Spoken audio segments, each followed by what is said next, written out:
প্রিয় শিক্ষার্থী বন্ধুরা, আশা করি তোমরা অনেক ভালো এবং সুস্থ আছো। ক্ষুদ্র সঞ্চয় ভবিষ্যৎ গড়ি অষ্টম শ্রেণী চতুর্থ অধ্যায়। আমরা এখানে অনুশীলনীমূলক প্রশ্নগুলো সমাধান করব। তো প্রশ্ন সমাধান করার আগে আমাদের কিছু সূত্র জানতে হবে, সরল মুনাফার সূত্র এবং চক্রবৃদ্ধি মুনাফার সূত্র।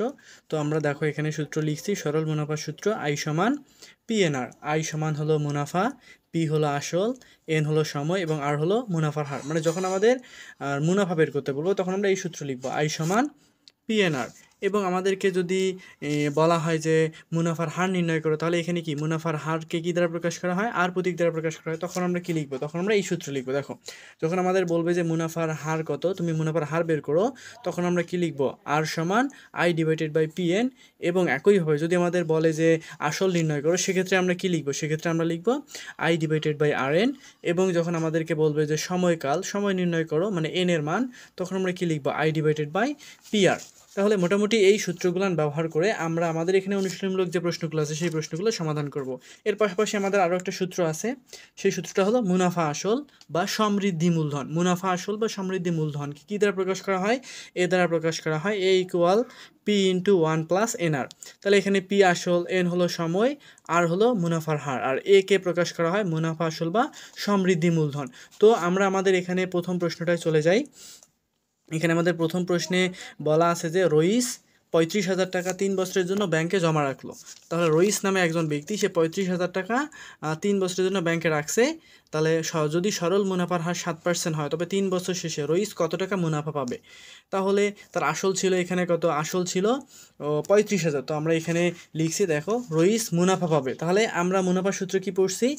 আই সমান পিএনআর। তো আমাদের মূল সূত্র এখানে ছিল মুনাফা সমান আই ইকুয়াল পিএনআর। তো আমরা সেই সূত্র লিখছি, আই সমান পিএনআর। তাহলে এখানে কি কি বিষয় বলা ছিল? দেখো, রইস 35,000 টাকা, তাহলে পি এর মান ছিল 35,000। তারপরে এখানে সময় কত বছরের জন্য ছিল? 3 বছর। তারপরে এখানে আমাদের মুনাফার হার কত পার্সেন্ট ছিল? 7%। তো আমরা লিখছি 7% মানে হলো 7/100। তো আমাদের এখন প্রত্যেকটার মান আই, এন এবং আর এর মান আমরা কি বসাইছি? সূত্রে বসাইছি 35,000, 3, তারপর হলো 7/100। তো এখানে আমরা কাটাকাটি করছি। তাহলে কাটাকাটি মানে এখানে দুইটা শূন্য নিচে, উপরে হলো দুইটা শূন্য, তাহলে উপরে থাকলো কি 3, 7 এবং হলো 350। এই সবগুলো গুণ করলে হয় 7,350। মানে রইস 3 বছর পর মুনাফা পাবে হলো 7,350 টাকা। তারপর এর পরবর্তী আমাদের যে প্রশ্নটা, জেবিন তার বন্ধুর সঙ্গে ব্যবসা শেয়ার থেকে 6 মাসে 23,000 টাকা মুনাফা পেল। তাহলে হলো দুইজন বন্ধু শেয়ারে ব্যবসা করছিল, তাহলে 6 মাস শেষে তারা 23,000 টাকা মুনাফা পাইছে। মুনাফার হার কত পার্সেন্ট? 8%। তাহলে ওই ব্যবসায় জেবিনের মূলধন কত? তাহলে জেবিনের মূলধন, তাহলে মূলধনকে কী দ্বারা প্রকাশ করা হয়? পি দ্বারা প্রকাশ করা হয়। দেখো আমরা এখানে লিখছি, তাহলে মূলধনকে কী দ্বারা প্রকাশ করা হয়? মূলধনকে প্রকাশ করা হয় পি দ্বারা। তাহলে আমরা লিখছি জেবিনের মূলধন সমান, তাহলে আমরা মূলধন নির্ণয়ের সূত্র আমরা কি পড়ছি? মূলধন নির্ণয়ের সূত্র আমরা পড়ছি হলো পি সমান I divided by R N. তো আমরা এখানে সেই সূত্র লিখছি, জেবিনের মূলধন P equal I divided by R N. তাহলে এখানে আমাদের আই এর মান কত ছিল? আই এর মান ছিল 23,000 টাকা। তো আমরা 23,000 লিখছি। তারপর এন সময় ছিল কত? 6 মাস এবং 6 মাস। তাহলে আমরা যেহেতু মুনাফার হার মানে সুদের হিসাবটা কিসে করি? বছরে হিসাব করি। তো এই জন্য আমরা কি লিখছি? 6 মাসকে কি বানাইছি? বছর। তাহলে আমরা জানি 1 বছর সমান 12 মাস। তাহলে 6 মাসকে বছর বানাইতে গেলে আমাদের 12 দ্বারা ভাগ দিতে হবে। এবং মুনাফার হার 8% মানে হলো 8/100। তো আমরা এখানে সূত্রটা লিখে মান বসেছি। তাহলে আই সমান 23,000, তারপর হলো এন এর জায়গায় 6/12 এবং আর এর জায়গায় হলো 8/100। তারপর আমরা এখানে কাটাকাটি করছি। দেখো 6 কে 6, 6 দুগুণ 12, তারপর 2 একে 2, 4 দুগুণ 8, তারপর হলো 8 একে 8, না 4 একে 4, 4 পঁচিশে 100। তার মানে উপরে থাকলো কত? 23,000, নিচে আমাদের এখানে লব্বাই হর আকার আছে, তাহলে 1/25। তো আমরা এখানে লিখছি 1/25।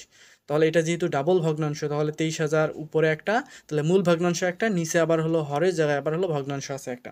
তো আমরা এখানে যেহেতু গুণ করব, তার জন্য কি করছি? ভাগটাকে গুণ করে দিছি। তাহলে 23,000 ঠিক ছিল, গুণ চিহ্ন, নিচের 25 গিয়েছি উপরে, 1 আসছে নিচে। তাহলে এখানে 23,000কে 25 দ্বারা গুণ করলে কত হয়? 5,75,000 টাকা। তাহলে তাদের মূলধন কত ছিল? 5,75,000 টাকা ছিল। তাহলে এর পরবর্তীতে আমরা যদি পরের প্রশ্নটা আমরা দেখি, আমাদের পরের প্রশ্নটায় বলা আছে যে শিমুল 80,000 টাকা কোনো ব্যবসায় খাটিয়ে 2 বছরে 1,75,000 টাকা মুনাফা পেল। তাহলে শিমুলের শতকরা কত টাকা মুনাফা হলো? মানে শতকরা সে কত পার্সেন্ট মুনাফা নিছে, তাহলে সেটা আমাদেরকে বের করতে বলছে। তাহলে এখানে আমাদের কার মান বের করতে বলছে? আর এর মান। তো আমরা এখানে বিষয়টাকে লিখছি, দেখো শিমুলের শতকরা মুনাফার হার আর সমান কি? I/Pn, যেটা কিন্তু আমরা অলরেডি একটু আগেই সূত্রের মধ্যে দেখছি। যখন আমরা আর এর মান বের করব কি লিখব, I/Pn। তো এখানে আমাদের মুনাফা কত ছিল, 1,75,000 টাকা। তারপর হলো সময় ছিল কয় বছর, 2 বছর বলা ছিল। তারপরে এখানে আসল ছিল শিমুল 80,000 টাকা খাটাইছে ব্যবসায়। তাহলে সব কিছু লিখছি আমরা, সূত্র লিখছি, তারপরে আমরা মান বসাইছি। দেখো 1,75,000, তারপর 2 গুণন 80,000, তারপর এখানে আমরা কাটাকাটি করছি। তাহলে নিচে 3টা শূন্য, উপরে 3টে শূন্য কাটা, নিচে 3টে শূন্য, উপরে 3টে শূন্য ও কাটা। তারপরে হলো এখন এখানে আমাদের কি থাকলো, তাহলে এখানে থাকলো উপরে আমাদের আছে 175, নিচে আছে হলো 2 গুণন 80, তার মানে হলো নিচে 160।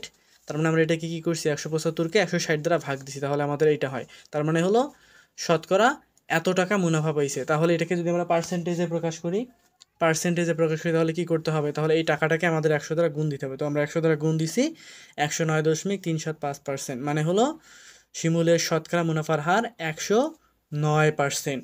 তারপর আমাদের পরবর্তী যে প্রশ্নটা দেওয়া আছে, জনি 50,000 টাকা ব্যাংকে জমা রাখলো, মুনাফার হার 7.5%, কত বছরে জনি 3 লক্ষ টাকা মুনাফা পাবে।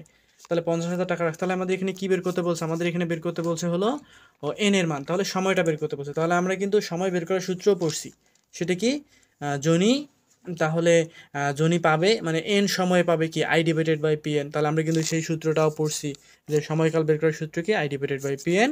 তো এখানে মুনাফা ছিল কত কত টাকা পাওয়ার কথা ছিল, 3 লক্ষ টাকা, আই সমান 3 লক্ষ। তারপর হলো আসল কত ছিল, 50,000, আর এর মান কত ছিল 7.5%, মানে 7.5/100। তো আমরা এখানে মানগুলো লিখছি, দেখো।